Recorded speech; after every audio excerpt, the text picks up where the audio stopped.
The morning sky over Ethermore burned red with smoke and ash. Captain Lisa Morgan crouched behind the twisted remains of what had once been a beautiful silver tree, its magical glow now nothing more than fading embers. She pressed her pointed ear to her communication crystal and listened to the bad news flowing in from across the continent. The Zephyrian aliens had taken 3 more cities during the night. "They never sleep," whispered Kaylin Bright Arrow as she crawled up beside Lisa. The young elf warrior had dirt streaked across her pale face, and her silver hair was tangled with leaves and debris. Her bow was cracked in 2 places, but she refused to replace it. That bow had belonged to her mother before the aliens killed her family. Lisa nodded and looked through her scope at the alien patrol moving through the ruins of Silverleaf. The Zephyrians walked on 2 legs like elves, but that was where the similarity ended. Their skin was deep purple and covered in scales that gleamed like metal. They wore armor that hummed with energy and carried weapons that could burn through solid stone. Worst of all were their eyes. Cold yellow eyes that showed no mercy for any living thing that was not like them. "How many do you count?" Lisa asked quietly. 12 in the main group. 2 more on the rooftops with the big guns," Kaylin replied. She had always been good at spotting hidden enemies. It was a skill that had kept their resistance cell alive for 3 years, while so many others had been wiped out. The aliens were searching through the rubble of homes where elf families had lived for hundreds of years. They kicked over children, toys, and burned family photos with their energy weapons. One of them found a small music box that had somehow survived the bombing. Instead of taking it or leaving it alone, the alien smashed it under his boot and laughed. The sound made Lisa want to scream, but she stayed quiet. Getting angry would not bring back the dead or save the living. Far above them in the red sky, alien ships moved like dark clouds. The ships were huge and shaped like knives. They had been dropping bombs on elf cities for over 100 years. Every day they came, and every day more elves died. The aliens called it pacification, but Lisa knew the real word for it: genocide. Lisa remembered when she was young, and her grandmother told her stories about the old days. Back then, the forest cities were full of light and music. Elves lived in harmony with nature and used magic to help plants grow and animals flourish. The trees themselves were alive with ancient wisdom, and the rivers ran clear and pure. That world was gone now. The aliens had poisoned the rivers and cut down the great trees. They said elf magic was dangerous and had to be destroyed. "Captain, we have movement from the west," came a voice through the crystal. It was Marcus Ironbark, one of their scouts. His voice sounded scared. "Big alien convoy heading this way. Looks like they are bringing prisoners." Lisa felt her heart sink. Prisoners meant more elves who would be taken to the work camps or worse. The aliens had been capturing elves for experiments. They wanted to understand how elf magic works so they could find better ways to stop it. Many elves went into those camps, but none ever came out. "How many vehicles?" Lisa asked. 6 transport trucks and 4 of those floating gun platforms," Marcus replied. "Maybe 200 aliens total.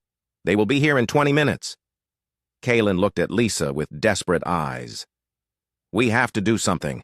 We cannot just let them take more of our people." Lisa knew her friend was right, but she also knew the truth. 20 elves with broken weapons could not fight 200 aliens with energy shields and flying war machines. They had tried direct attacks before, and it always ended the same way. Dead elves and burning forests while the aliens laughed and called them primitive savages. "We stick to the plan," Lisa said firmly. "We observe and report. The other cells need to know about alien movements." "The plan is not working," Kaylin said with anger in her voice. "We have been observing and reporting for 3 years while our people die. When do we actually fight back?" Before Lisa could answer, the ground began to shake. At first, she thought it was another alien bombing run, but the vibration felt different. It was rhythmic, like a giant heartbeat coming from deep underground. The alien patrol stopped moving and looked around in confusion. Even their advanced sensors could not explain what was happening. Then, the sky changed. The red smoke and ash began to swirl in patterns that made no sense. Alien ships in orbit started sending down scanning beams, but whatever they found made them pull back to higher altitude. Lisa had seen the aliens retreat from bad weather before, but this felt like something else entirely. "What is that?" Kaylin whispered as she pointed up at the stars. Lisa followed her gaze and saw lights moving between the alien ships. The lights were too small to be more alien vessels and too bright to be meteors. They moved with purpose, like they were controlled by intelligence. As the lights got closer, Lisa could see they were actually ships, but not like any ships she had ever seen before. The new ships were sleek and gray with markings she did not recognize. They were much smaller than the alien vessels, but they moved with incredible speed and precision. Within moments, there were dozens of them swarming around the alien fleet like angry insects around a nest. "Those are not elf ships," Kaylin said with wonder in her voice. "No," Lisa agreed. "They are something else entirely." High above Ethermore, a new player had entered the war. Lisa did not know who they were or why they had come, but for the first time in years, she felt something she had almost forgotten. Hope. Admiral Rebecca Stone stood on the bridge of the UES Liberty and watched the tactical display with cold eyes. The alien fleet had been quick to respond to their arrival, but not quick enough. 300 Zephyrian warships hung in space around, the planet like a steel wall meant to keep everyone out.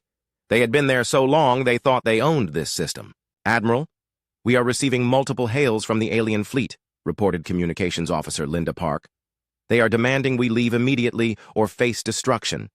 Rebecca almost smiled. After traveling 18 months through hyperspace, to reach this distant world, the aliens thought they could just order humans to go away. They clearly did not understand who they were dealing with. The human fleet might be smaller, but every ship was built for one purpose: war. "Open a channel." "To the alien flagship," Rebecca ordered. "Let me talk to whoever is in charge down there." The main screen flickered and showed the bridge of a Zephyrian command ship. The alien admiral was tall and covered in purple scales that reflected the light like mirrors. Her yellow eyes stared at Rebecca with a mixture of curiosity and contempt. When she spoke, her voice was like metal scraping against stone. "I am Admiral Nix Korath of the Zephyrian Imperial Fleet," the alien said. "You have entered a restricted system during a legal pacification operation. Withdraw immediately or your ships will be destroyed." Rebecca stepped forward so the alien could see her uniform and rank insignia clearly. "I am Admiral Rebecca Stone of the United Earth Space Command. We received distress signals from this system indicating genocide against the native population. We are here to investigate and, if necessary, intervene." Admiral Korath laughed, a sound like breaking glass. "The primitives on this world have been sending random signals into space for decades. No one has ever responded because no one cares about their fate. You are too late anyway. The pacification is nearly complete." "Pacification," Rebecca repeated. The word tasted bitter in her mouth. "Is that what you call the systematic murder of an entire species?" "We call it progress," Korath replied. "These elves are dangerous. Their magic cannot be controlled or understood. For the safety of civilized space, they must be eliminated. Now leave before you share their fate." Rebecca looked around her bridge, at the faces of her crew. She saw anger in their eyes, but also determination. Every person on her ship had volunteered for this mission, knowing they might not come home. They had joined the Space Command to protect humanity, but more than that, to protect anyone who could not protect themselves. "Admiral Korath," Rebecca said in a voice like ice, "I am going to give you one chance to surrender and withdraw from this system. Any ships that refuse will be destroyed."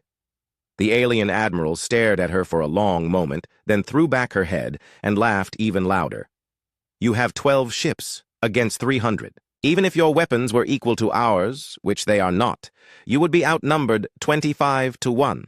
Perhaps you do not understand mathematics.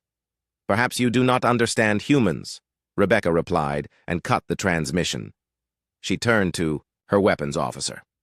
"Major Amanda Clark, signal the fleet. All ships are weapons free. Target the alien command ships first, then work your way down." "Yes, ma'am," Amanda replied with a grin that would have scared the aliens if they could see it. Firing solutions locked and ready. On the planet's surface, Lisa and Kaylin watched in amazement as the space battle began. The alien ships fired first, sending streams of energy toward the small human fleet. Lisa expected to see the unknown ships destroyed in seconds, but instead she saw something impossible. The human ships seemed to dance between the alien weapons like leaves in the wind. None of the energy beams found their targets. Then the human ships fired back.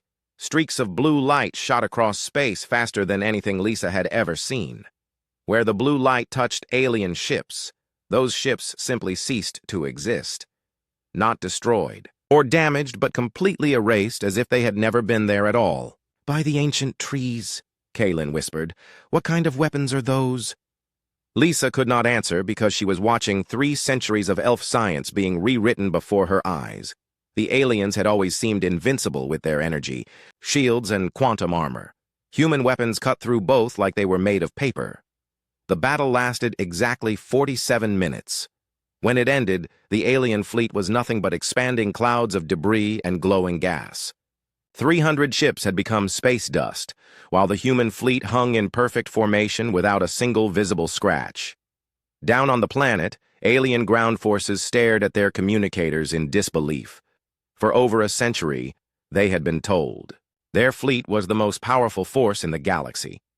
Now it was gone, and they were cut off from home with no way to call for help. Admiral Korath had been lucky enough to be on the planet's surface when her flagship was vaporized. She stood in the command bunker staring at screens that showed nothing but static. Around her, Zephyrian officers ran back and forth trying to make sense of what had happened. "How is this possible?" she asked her science officer. "Our computers said those ships were primitive. Their technology should not even work in space." The science officer, a thin alien named Vera Thane, looked at the sensor readings with confusion. "Admiral, I am reading massive energy signatures from the human ships, but they do not match any known technology. It is as if they are using principles of physics we have never discovered."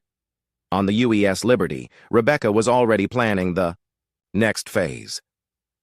"Major Clark, prepare the Marine battalions for planetary assault. I want dropships ready to launch in 30 minutes. "Marines are locked and loaded, Admiral," Amanda replied. "Colonel Katie Barnes has special operations teams standing by for immediate deployment." Rebecca nodded and looked at the planet below. Somewhere down there, an entire species was fighting for survival against an enemy that had seemed unbeatable. Not anymore. Humanity had arrived, and that changed everything. "Send a message to all alien forces on the planet," Rebecca ordered. "They have 24 hours to surrender unconditionally. After that, we consider them enemy combatants and will act accordingly." In her forest hideout, Lisa heard the message, "Broadcast on all frequencies." The voice spoke accented but clear Elvish, and the words were simple. "Surrender or face the consequences." She looked at Kaylin and saw hope growing in her friend's eyes. "Who are these humans?" Kaylin asked. Lisa smiled, for the first time in months. "I think they might be our salvation." The human dropships fell through Ethermore's atmosphere like silver meteors streaking across the dawn sky. Lieutenant Colonel Grace Peterson gripped her assault rifle and watched the ground rushing up to meet them through the transport's window. Her soldiers sat in perfect silence, checking their weapons and equipment one final time before landing. 30 seconds to touchdown," announced the pilot. "LZ is hot but manageable." Grace had seen the intelligence reports about alien ground defenses, energy weapons, force fields, and automated turrets that could track a target from 5 miles away. Under normal circumstances, a dropship assault would be suicide. But human technology had already proven it was far from normal. The transport touched down in a clearing that had been an elf village 3 days ago. Now it was nothing but burned trees and scattered rubble. Grace was the first one out, her boots hitting alien soil as her soldiers spread out behind her in perfect formation. The air smelled like smoke and death. "Colonel, we have movement too." "Clicks north," reported Sergeant Nina Torres through the radio. "Looks like a small group heading this way. Could be hostile." Grace raised her binoculars and saw them. 3 elves moving carefully through the forest, weapons ready but not aimed. The lead figure was a female with silver hair and pointed ears that marked her as one of the natives they had come to help. "Hold your fire," Grace ordered. "Let them approach." Captain Lisa Morgan stepped into the clearing with her hands visible, but ready to draw her sword if needed. She had never seen aliens like these before. They looked almost human except for their strange clothing and the metal objects they carried. But it was their eyes that caught her attention. These newcomers had the look of professional soldiers, but also something else. Compassion. "Are you the humans?" Lisa asked, in careful common tongue. Grace nodded and stepped forward slowly. I am Lieutenant Colonel Grace Peterson, United Earth Marine Corps.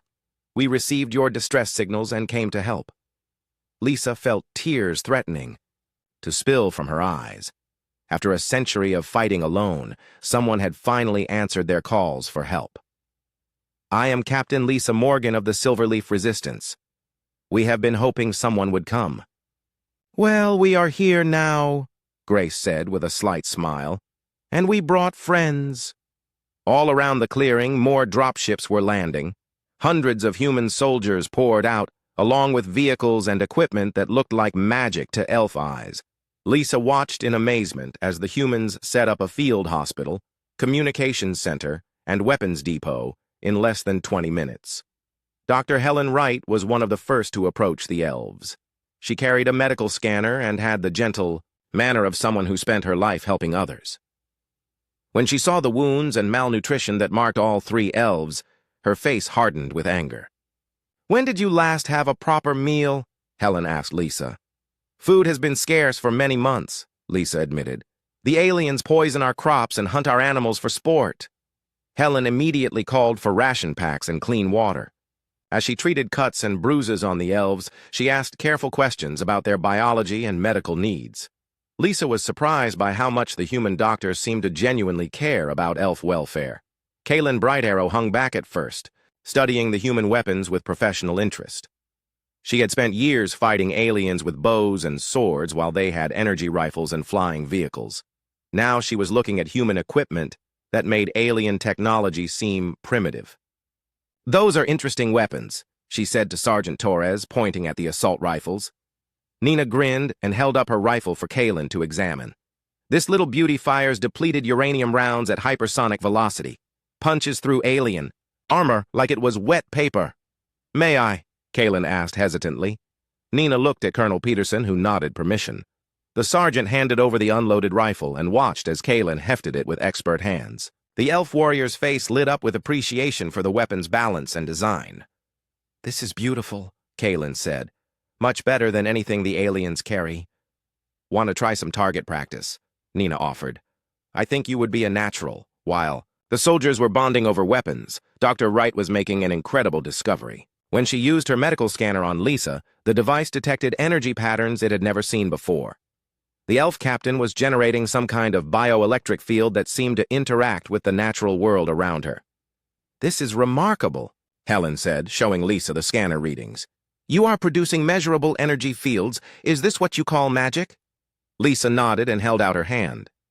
Slowly, a small ball of light appeared in her palm, growing brighter until it illuminated the entire clearing. We use the life force of nature to create what we need. Helen stared in fascination as Lisa shaped the light into different forms. Could you teach our people to do this? Magic requires connection to the living world, Lisa explained. But perhaps humans have their own gifts they do not recognize. As the first day of cooperation continued, both species learned from each other at an incredible rate. Human engineers studied elf magic while elf warriors trained with human weapons. The cultural exchange was interrupted when Marcus Ironbark came running into camp with urgent news. Captain Morgan, he called out breathlessly. The aliens have found the prison camp at Thorndale. They are planning to execute all the prisoners tomorrow at dawn. Lisa's face went pale. Thorndale held over 3,000 elf civilians, including many children. If the aliens killed them all, it would be the largest massacre in the war's history. Where is this camp? Colonel Peterson asked grimly. 50 miles east through heavy forest, Lisa replied. But it is surrounded by alien defenses, energy barriers, automated guns, patrol ships. We have tried to assault it twice before and failed. Both times. Grace looked at her tactical map and started planning. How many aliens are we talking about? Maybe 500 soldiers plus support staff, Marcus answered. And they have 4 of those flying gun platforms. Grace almost laughed. After seeing what human weapons did to the alien fleet in space, 500 ground troops seemed like a minor problem. Sergeant Torres, prep your squad for immediate deployment. Dr. Wright, I need you to stay here and continue medical operations. Colonel, Lisa said urgently, You do not understand how dangerous this will be. The aliens have force fields that stop all our weapons. Their armor cannot be penetrated by swords or arrows.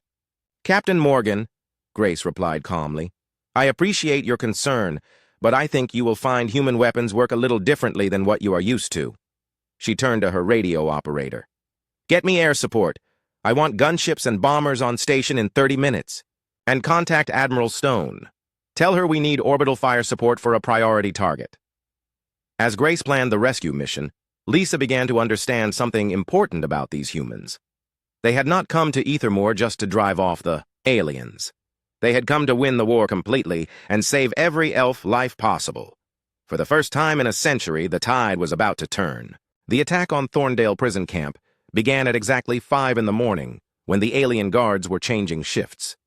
Captain Ashley Miller crouched in the forest with her mechanized infantry unit, watching the enemy compound through thermal imaging scopes. The prison was a nightmare of metal walls and energy barriers, surrounded by guard towers that hummed with deadly power.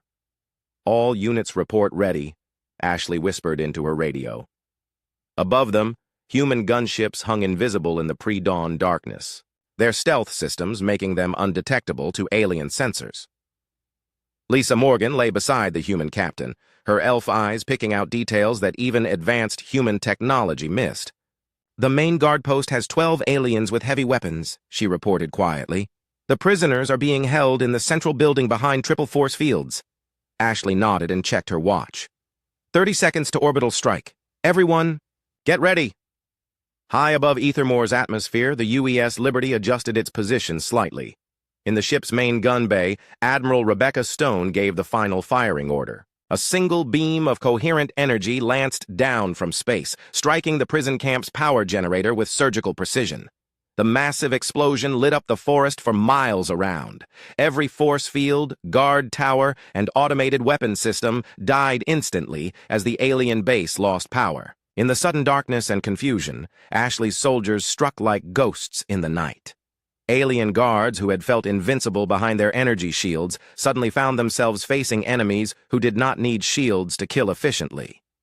Sergeant Nina Torres led her squad directly toward the prisoner barracks, while explosions echoed across the compound. She moved with Kaylin Bright Arrow beside her, the elf warrior having insisted on joining the rescue mission to save her own people.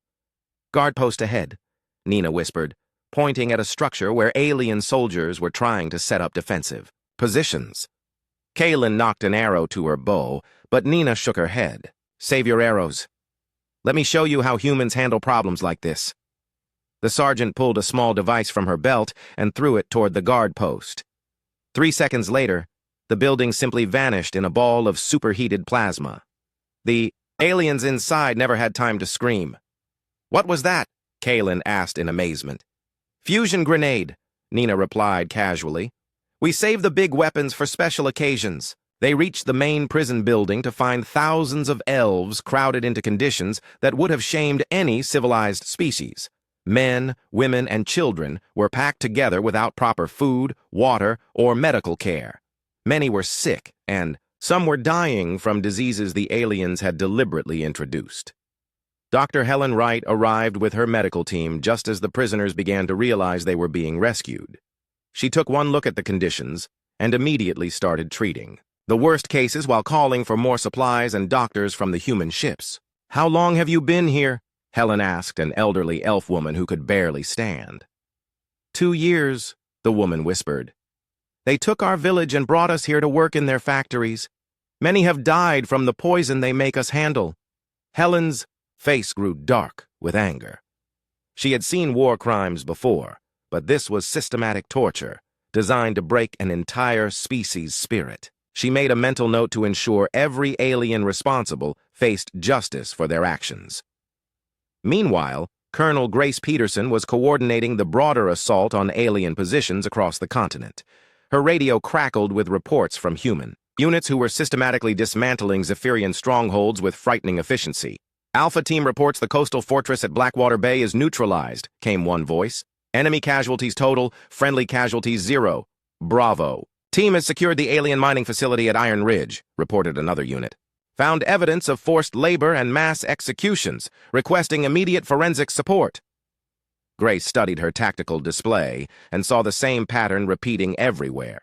Human forces were not just winning battles, they were erasing alien presence from Ethermoor with mathematical precision. Every enemy base, every patrol, every hidden bunker was being located and destroyed within hours of the assault beginning. Admiral Nix Korath huddled in her underground command bunker, staring at reports that made no sense. In 6 hours, her occupation force had lost 70% of its strength to an enemy that seemed to appear and disappear at will. Her communications with other alien commanders had been cut off one by one until she was commanding nothing but the few hundred soldiers still alive in her immediate area. "Admiral," reported her science officer Vera Thane, "our sensors are detecting massive energy signatures moving toward our position. Whatever weapons these humans possess, they operate on principles our scientists cannot explain." Korath slammed her fist on the tactical table. "How is this possible? We have conquered 50 worlds and eliminated dozens of primitive species. These humans should not even have space travel according to our intelligence reports." "Our intelligence may have been incomplete," Vera suggested carefully. "These humans appear to be significantly more advanced than we estimated."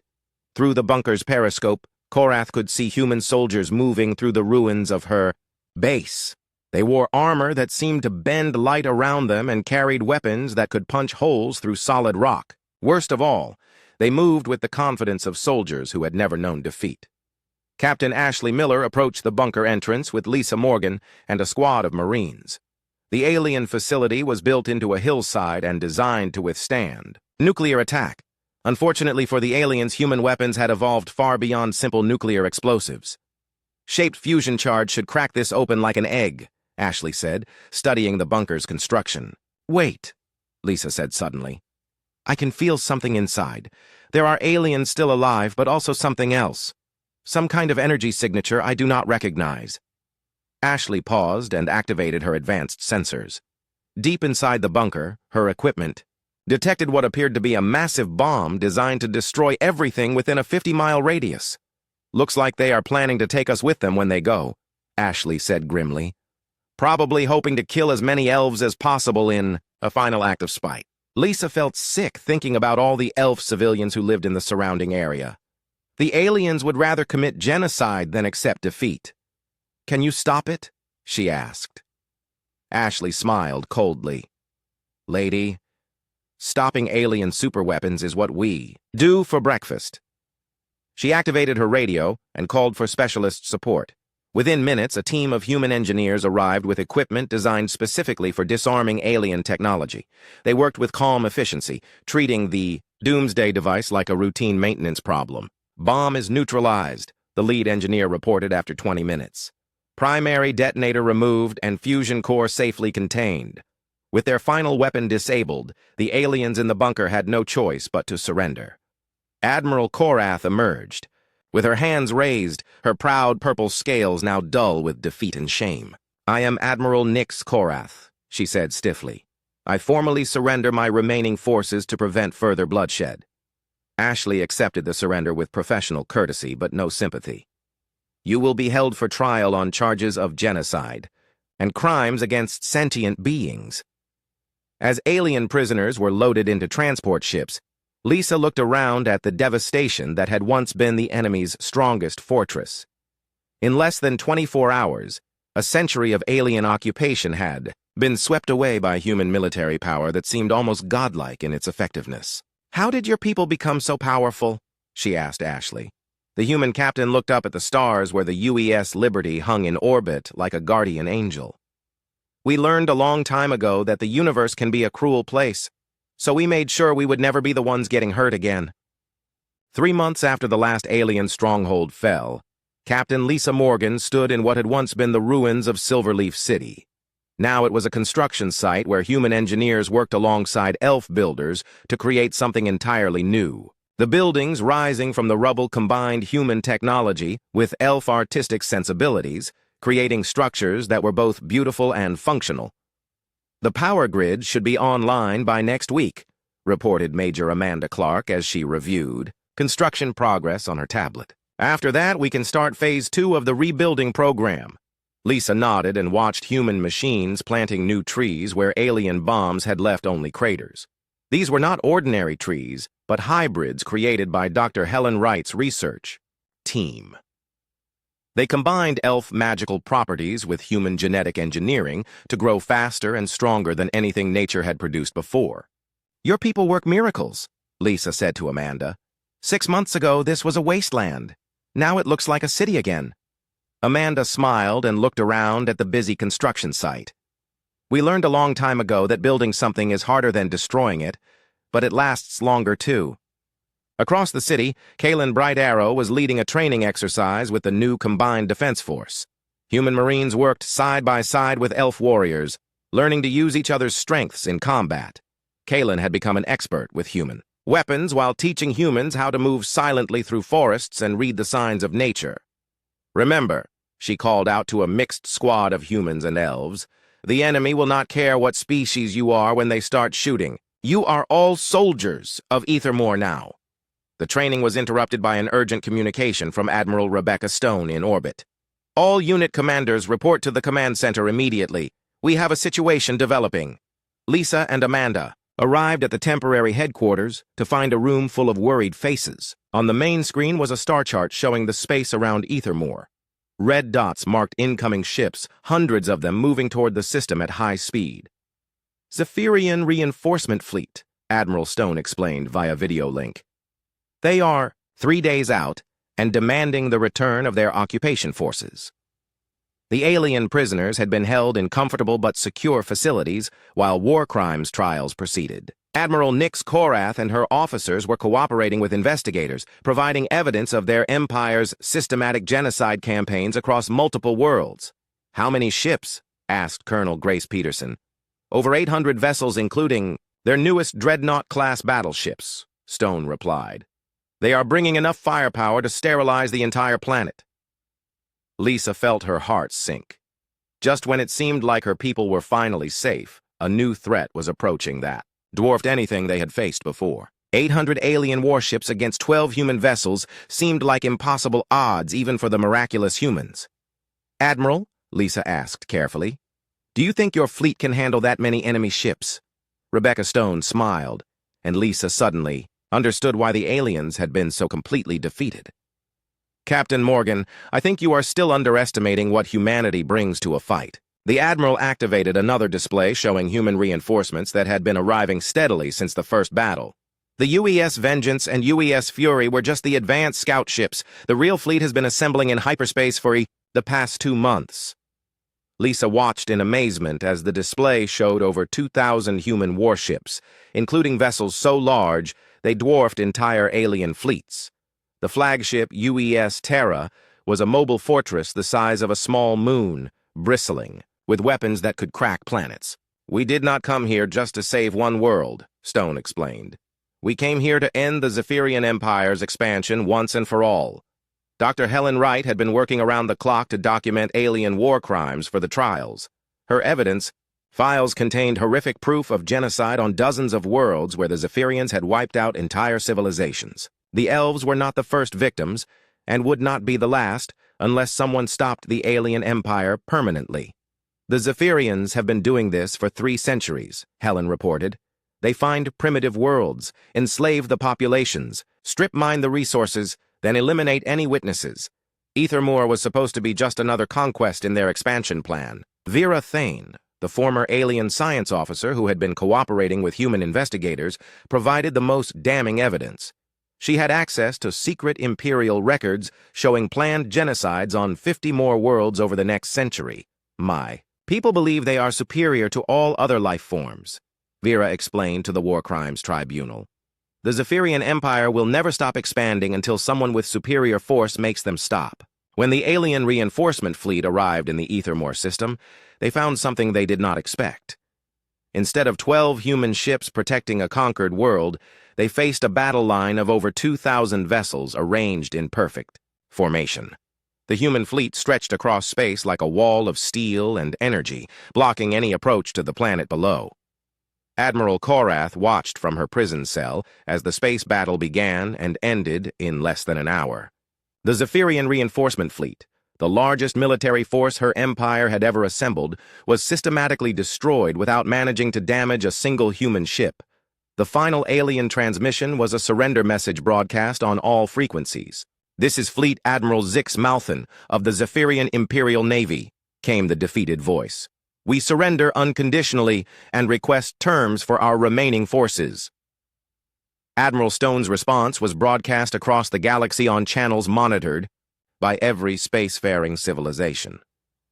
"This is Admiral Rebecca Stone of the United Earth Space Command. The Zephyrian Empire is hereby dissolved. All occupied worlds will be liberated and all war criminals will face justice. Any resistance will be met with immediate and overwhelming force." In the months that followed, human fleets spread across Zephyrian space like wildfire. World after world was liberated as human forces destroyed alien garrisons with the same efficiency they had shown at Ether Moor. Enslaved populations found themselves free for the first time in generations, while their former oppressors faced war crimes trials. Lisa Morgan found herself appointed as the first elf ambassador to the growing alliance of liberated worlds. She traveled to Earth aboard a human diplomatic ship and stood before the United Nations to formally request membership in what was becoming known as the Terran Alliance. "The elves of Ethermoor pledge our friendship and cooperation to humanity, and all free peoples," she said to the assembled diplomats. "We have seen what you will do to protect the innocent, and we want to stand beside you in that mission." The speech was broadcast across human space and beyond, reaching ears that had never heard of Earth or elves before. Other species began sending their own diplomatic missions, seeking protection from aggressive neighbors or requesting aid against oppressive regimes. Kalen Bright Arrow accepted a commission in the new Alliance military, leading mixed species, units trained to respond to humanitarian crises across the galaxy. Her first mission was to liberate a world where insectoid aliens were using mammalian species as food sources. "The universe is bigger than we ever imagined," she told Lisa before departing for the mission. "But now we have friends who will help us explore it safely." Dr. Helen Wright established the Alliance Medical Corps, combining human technology with medical knowledge from dozens of liberated species. Her research into elf magic led to breakthroughs in biotechnology that extended lifespans and eliminated diseases across multiple worlds. As the first year of the Terran Alliance came to an end, Admiral Stone stood on the observation deck of her flagship and looked out at a galaxy that was rapidly changing. Where once there had been predator species hunting primitive worlds for slaves and resources, now there was law and justice backed by overwhelming force. "Ma'am," reported her communications. "Officer, we are receiving distress signals from the Andromeda sector. Sounds like another species attempting genocide against primitive neighbors." Stone nodded and turned toward the bridge. "Set course for Andromeda. Maximum speed." In her quarters on Ethermoor, Lisa Morgan was teaching her daughter about the old stories when the child asked a question that made her mother smile. "Will the bad aliens ever come back, Mama?" Lisa looked out the window at the human ships that still patrolled their system, protecting it against any threat that might arise. In the distance, the lights of New Silverleaf glowed with the combined technology of two species working together toward a better future. "No, little one," Lisa said softly. "The humans are watching over us now, and the humans never let the bad aliens win.